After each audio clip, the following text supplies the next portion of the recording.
આજે માહિતી ખાતાની ઓફિસ સાથે સાથે જિલ્લા પંચાયતના સ્ટાફ ક્વાર્ટર્સ, તાલુકા પંચાયતની ઓફિસ અને સિવિલ હોસ્પિટલ ખાતેનો જે રોડ છે એને પહોળો કરીને જે કામગીરી થવાની છે એના માટેના આજે ખાતમુહૂર્ત કરવામાં આવ્યા.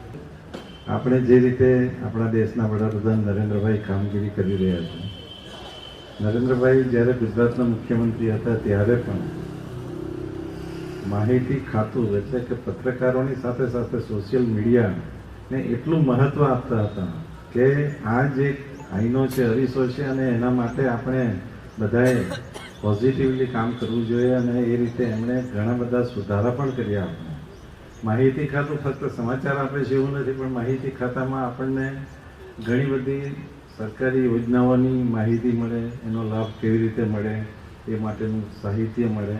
આવી અનેકવિધ પ્રવૃત્તિઓ જ્યારે માહિતી ખાતું કરી રહ્યું છે ત્યારે એ માહિતી ખાતાને પણ હું ખાસ અભિનંદન આપીશ. અને આજના મહાશિવરાત્રિના પવિત્ર દિવસે જ્યારે આ બધા કામો થવા જઈ રહ્યા છે ત્યારે મને ચોક્કસ ખાતરી છે કે શિવજી આપણને આમાં જબરજસ્ત સફળતા આપશે. આપણા જિલ્લામાં આપણે હંમેશા પોઝિટિવ વિચારોથી આગળ ચાલીએ તો આખો જિલ્લો આપણો સૌથી સારી રીતે આખા ગુજરાતમાં એક નામ કાઢશે એવી મને ચોક્કસ ખાતરી છે.